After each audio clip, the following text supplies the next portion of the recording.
Today, we are entering two of the oldest symbolic worlds on Earth, the Mesopotamian world of Gilgamesh and beyond, and the Egyptian world of temples, tombs, and transformation. What happens when we read those civilizations through the lens of entheogenic possibility, visionary spirituality, and sacred intoxication? Long before psychedelic became a modern word, ancient civilizations were already building spiritual systems around altered states, divine food, sacred drink, temple perfume, dream incubation, funerary rebirth, and the encoded language of plants. In Mesopotamia, the Epic of Gilgamesh preserves some of the earliest surviving literature, and its landscapes of wildness, cultivation, cedar forests, ritual meals, dream visions, and the quest for life and immortality invite a careful examination of symbolic, botanical, and sacramental possibilities. In ancient Egypt, the evidence is both more explicit and more controversial. Blue water lily imagery, Osirian rebirth symbolism, Acacia and Mandrake hieroglyphs, potential psilocybin mushroom depictions, temple fumigation, ritual vessels, and recent residue analysis from a best vase show that psychoactive plants such as Syrian Rue and Blue Lotus were used in at least some sacred contexts. Yet, the most responsible way to approach these traditions is not to flatten them into drug cultures, but to recognize that intoxication, fragrance, myth, kingship, medicine, cosmology, and afterlife theology were often interwoven into a single sacred fabric.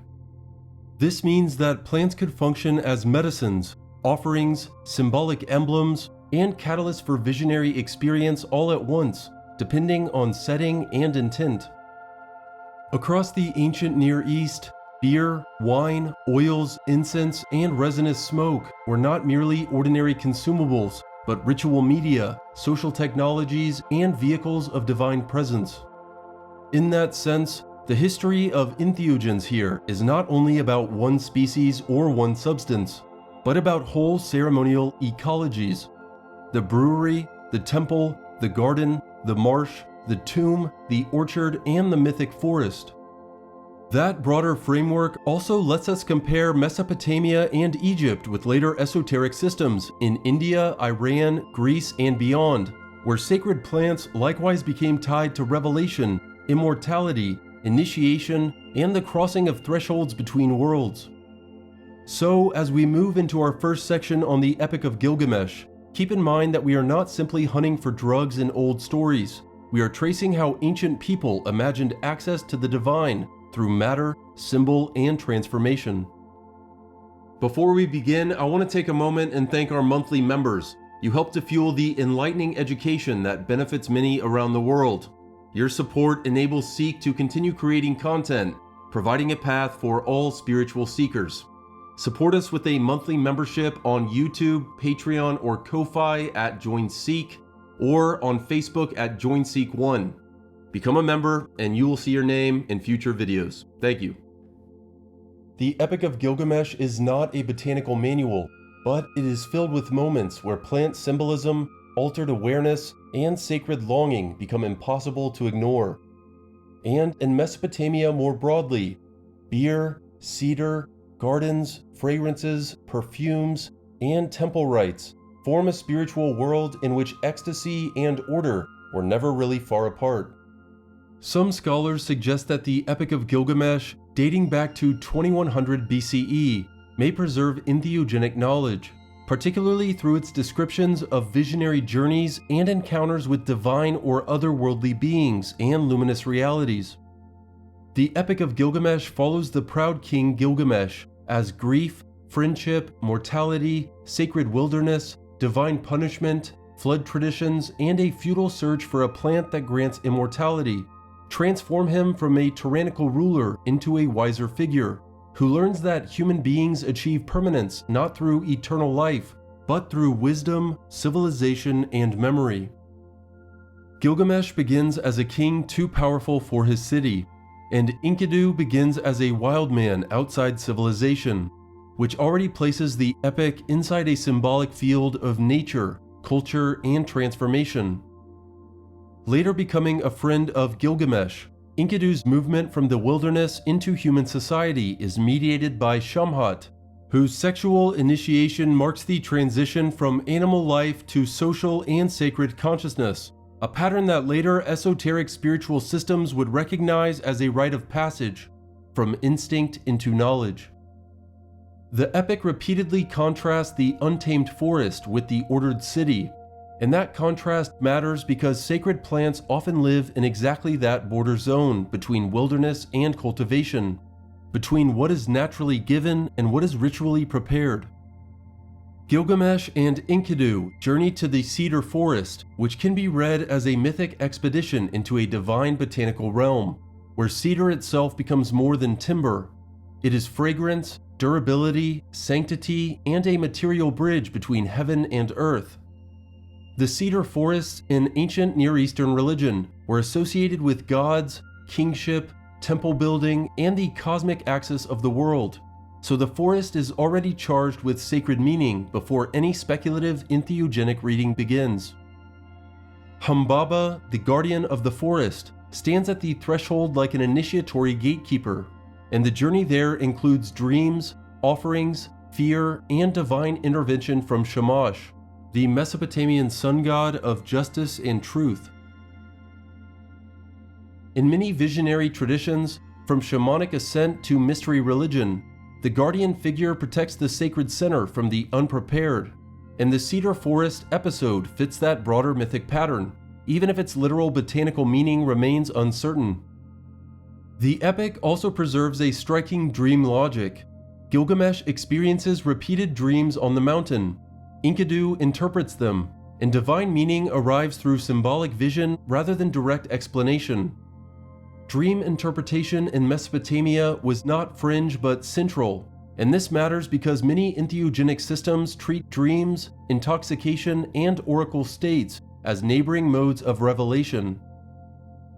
The boundary between sleeping vision and waking revelation is especially porous in spiritual history, from the dream-healing incubations of Asclepius and the revelatory dreams of Jacob, Ezekiel, Joseph, and Muhammad, to the Hindu symbolism of Om representing waking, dreaming, and deep sleep consciousness, as well as the Aboriginal Australian state of the dreaming, the Tibetan Buddhist dream yogas, the surreal metamorphic dream imagery of Ovid, and the modern psychological investigations of dreams by Sigmund Freud and Carl Jung.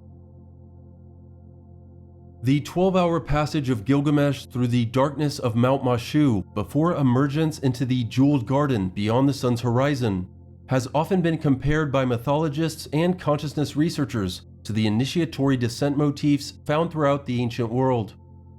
We find similar stories of symbolic darkness before light in the Eleusinian Kaikion rites, Vedic Soma journeys, Zoroastrian Hauma ceremonies, Dionysian mystery traditions, Orphic Catabasis narratives, Egyptian Duat voyages in the Book of the Dead, the visionary ascent of Ezekiel, Kabbalistic passage through the Sephirot of the Tree of Life, the Tibetan Bardos, as well as Sufi annihilation or Fana of the Nafs, or lower material soul, before Baka or subsistence in God.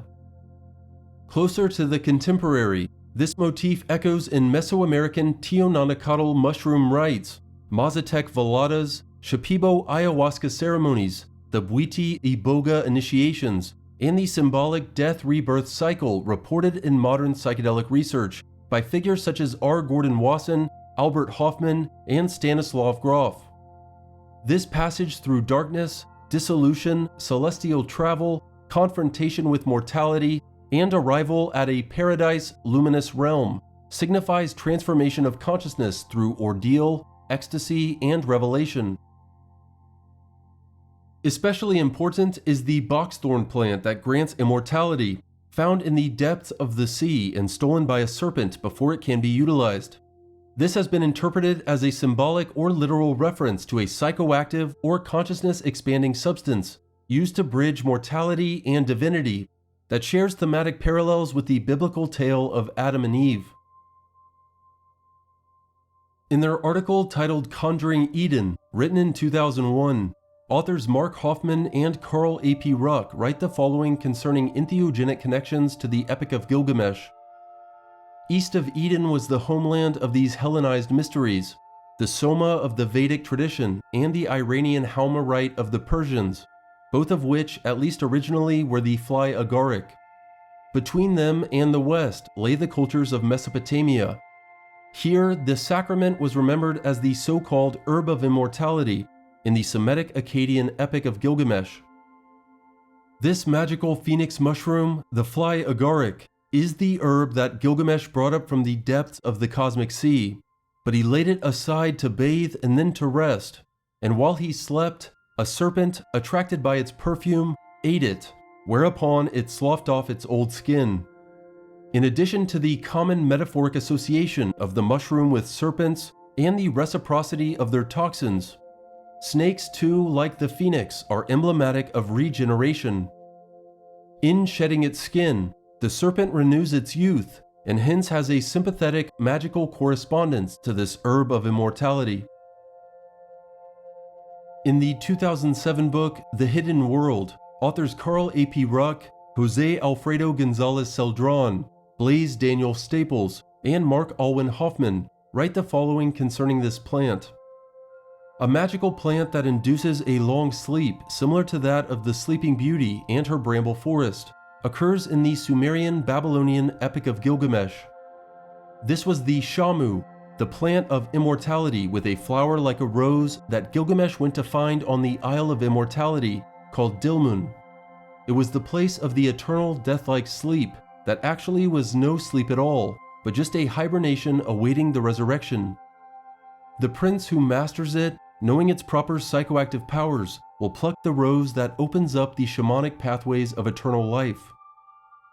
Gilgamesh journeyed there after the gods had decreed the death of his beloved wilderness double, Enkidu, for having destroyed the cedar forest and killed its gardener, the giant Humbaba. Even the epic's obsession with death, fame, and the failure of ordinary immortality can be read as a problem that later spiritual systems address through sacrament, initiation, and transcendence. Put simply, Gilgamesh is a story about the limits of human power and the search for a way beyond mortality, which is exactly the kind of existential pressure that often surrounds entheogenic religion. The Mesopotamian world also valued perfumes, resins, and aromatics, and these materials mattered because scent can alter mood, mark sacred space, and produce a liminal state between ordinary and consecrated awareness. Cedar wood itself, with its strong fragrance and durable presence, may therefore have functioned not only materially, but symbolically, as a substance of divine permanence and ritual purification.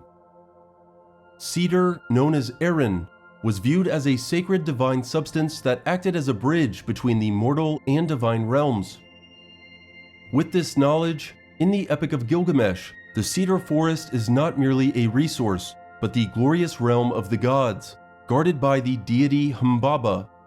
Entering this realm was considered a divine, often dangerous encounter.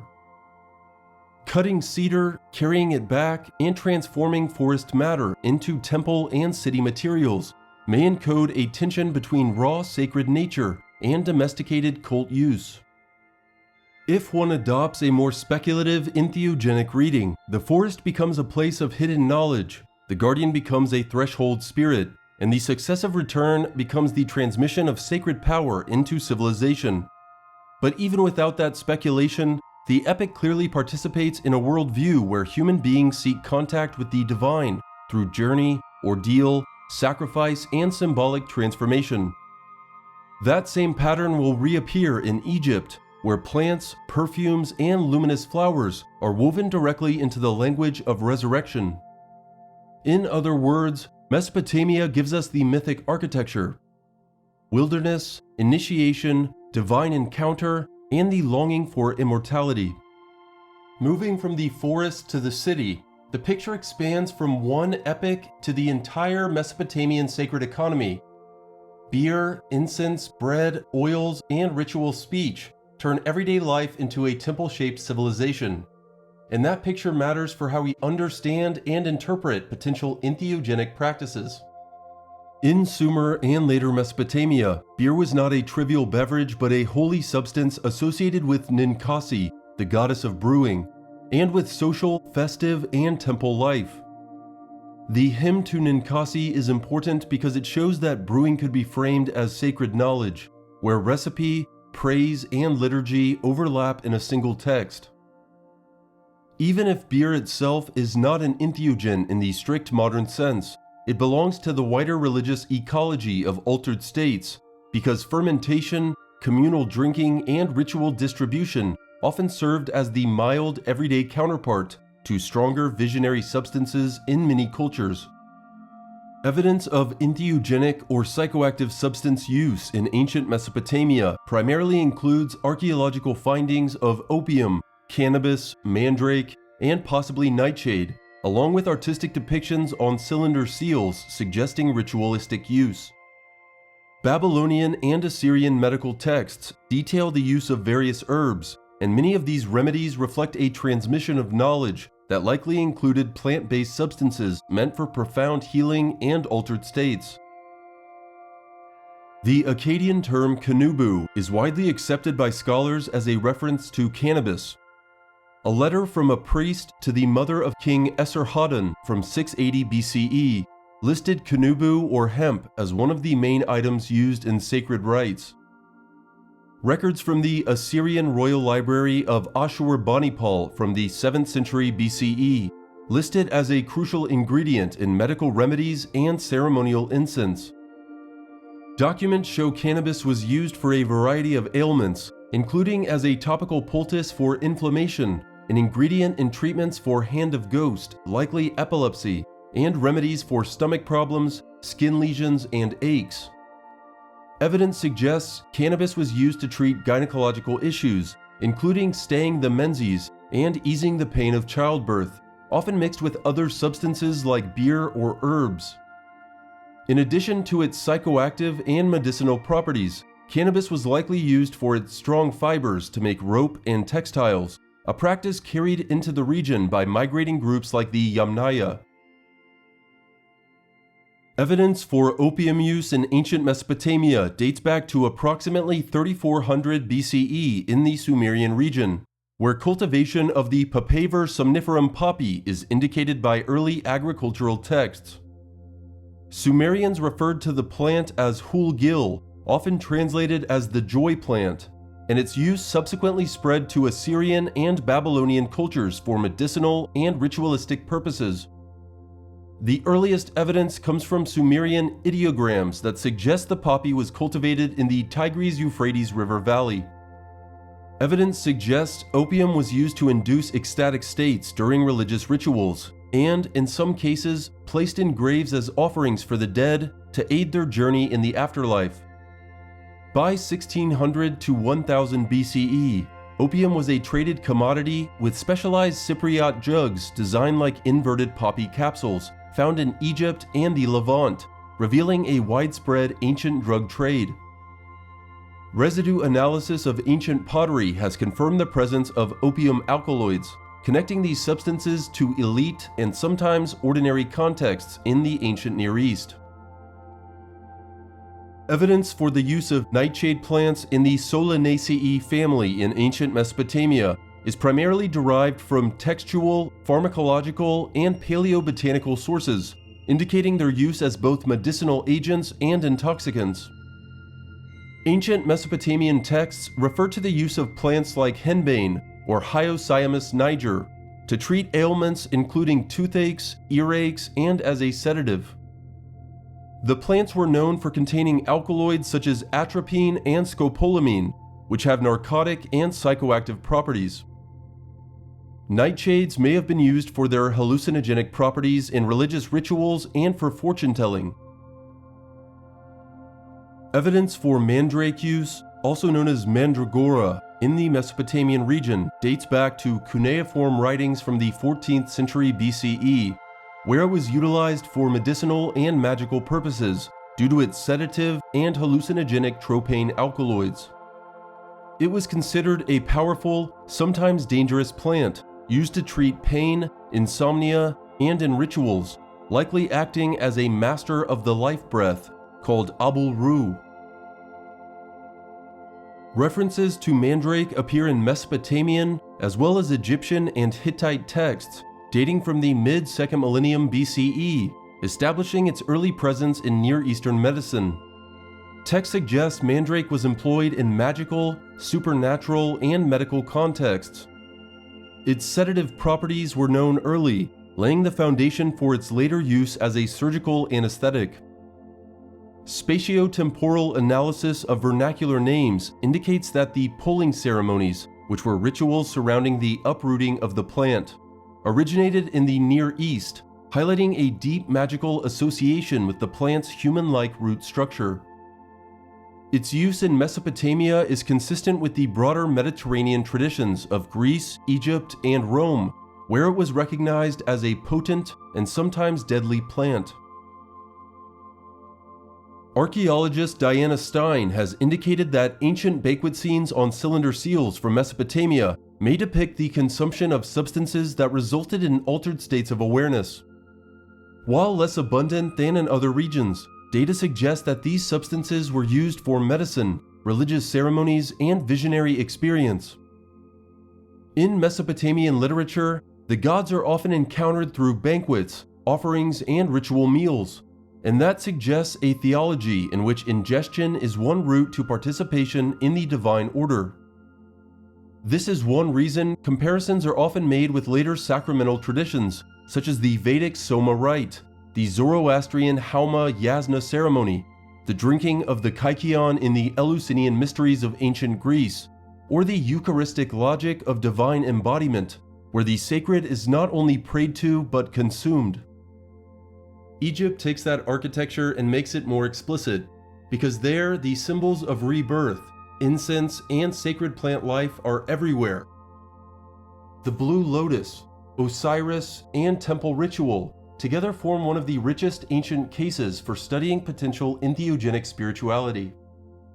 Ancient Egyptian religion is saturated with the imagery of renewal, especially through the daily rising of the sun, the cycle of death and resurrection, and the botanical symbolism of flowers that open and close with light.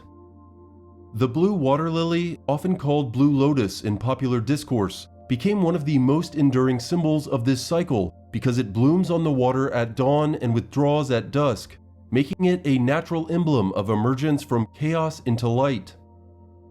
That symbolism attached it to creation myths, solar theology, funerary rebirth, and the god Osiris, whose death and restoration made him the paradigmatic lord of regeneration. Egyptian temple and tomb art frequently show the flower in hands, garlands, or offering scenes, indicating that its significance was not accidental or merely decorative. Some scholars and independent researchers argue that the flower also had psychoactive properties and may have been used in wine, incense, or ritual preparations to support altered states of awareness.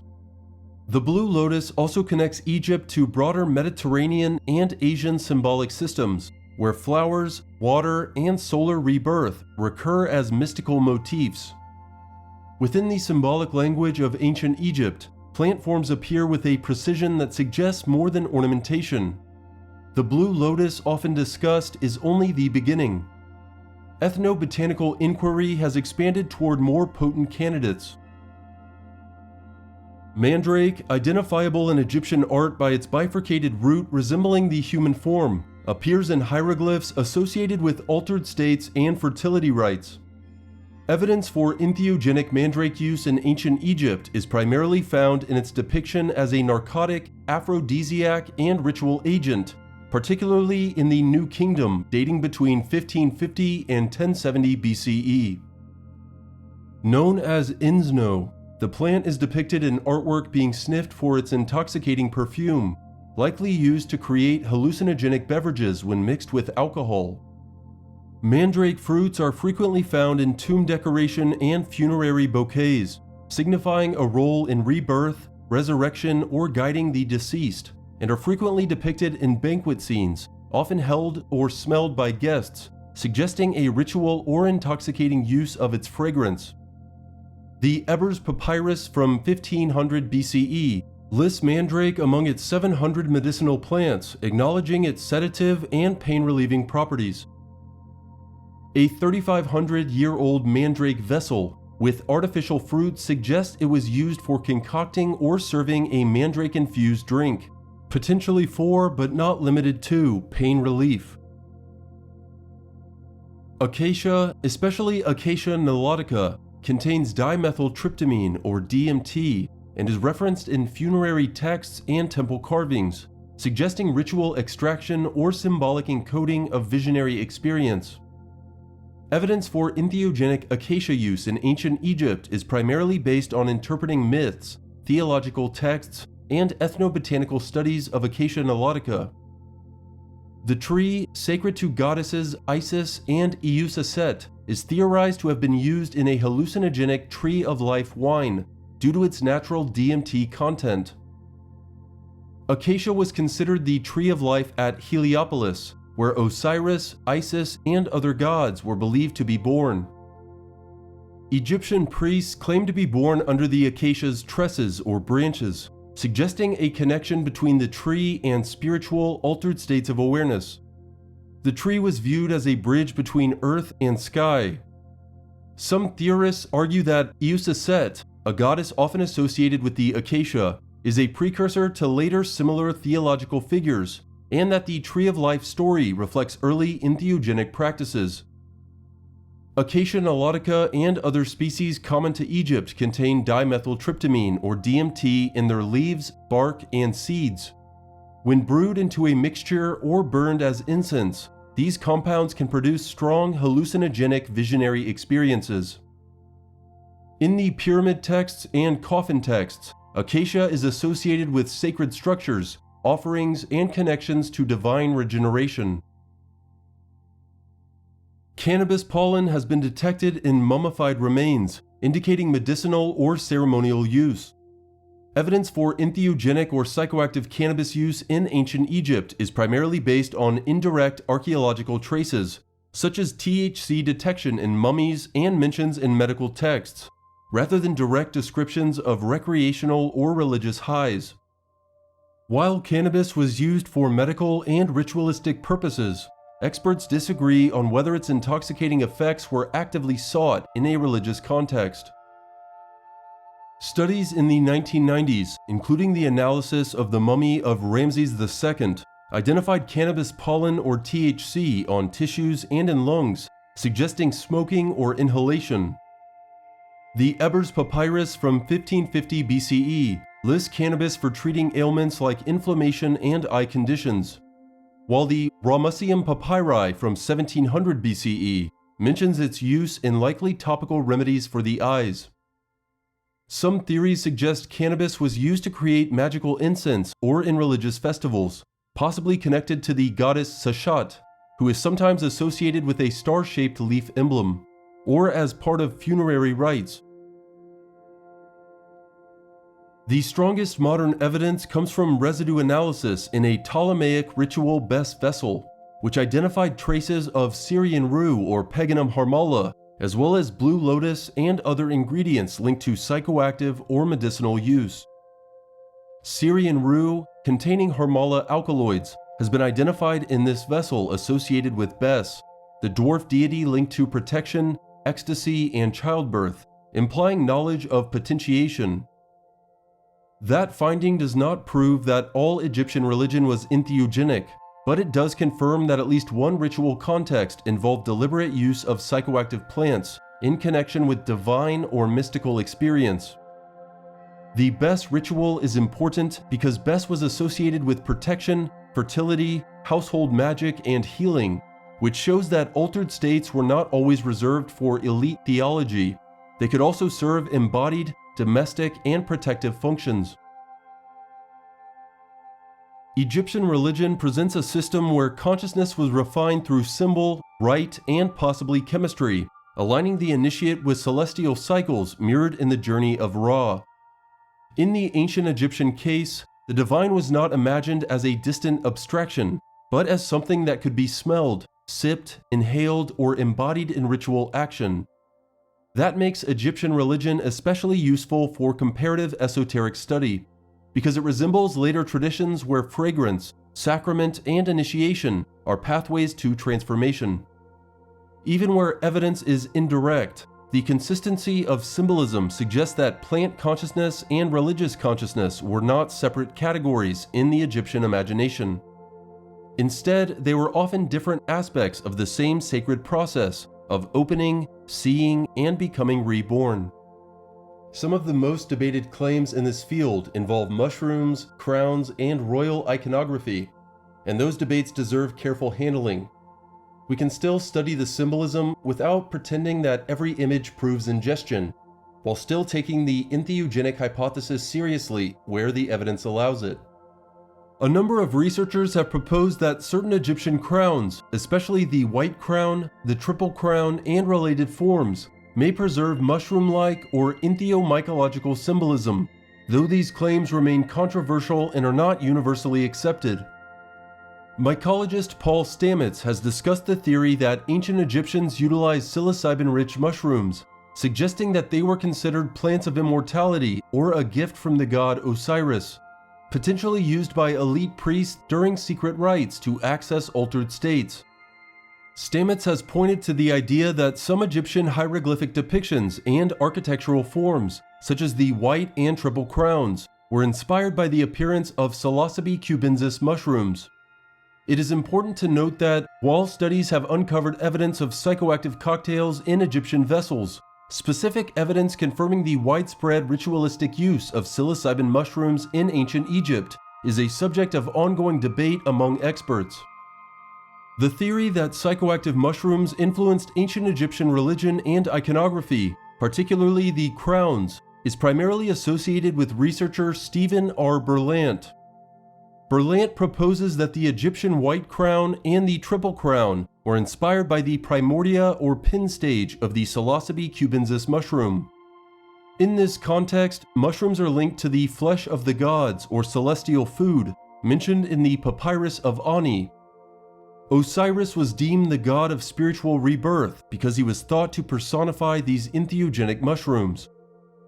Within that interpretive framework, Osiris becomes not only a god of death and resurrection, but a deity of hidden vitality, emerging life, and spiritual regeneration through a mystery known to initiates. These arguments often draw on comparative iconography, symbolic morphology, and the broader ancient tendency to encode sacred knowledge in stylized forms rather than literal depictions. Some writers have even linked Egyptian funerary cakes, ales, or sacred foods to visionary substances, suggesting that the dead were prepared for rebirth through sacrament as much as through prayer. More conservatively, we can say that Egyptian afterlife religion is organized around a sacramental logic in which offerings, words of power, and transformed bodily states all help the deceased move through the underworld, or duat. That logic resembles later initiatory systems in Orphism, late antique mystery cults, and certain tantric or shamanic settings, where death is symbolically rehearsed before being overcome. The figure of Nefertem, associated with the lotus, perfume, and youthful emergence, reinforces the botanical dimension of Egyptian renewal theology. Likewise, temple fumigation with incense and aromatic resins created a sensorial environment that could shift awareness, support trance, or intensify ceremonial presence. In such settings, psychoactivity does not mean a single drug. It can include the combined effect of scent, sound, fasting, ritual language, iconography, and suggestive myth. This is one reason the most thoughtful entheogenic scholarship on Egypt treats the question as a spectrum rather than a binary. At one end are securely documented plant uses such as Blue Lotus and Syrian Rue in specific ritual contexts. At the other are interpretive proposals about crowns, myth, and hidden symbolism.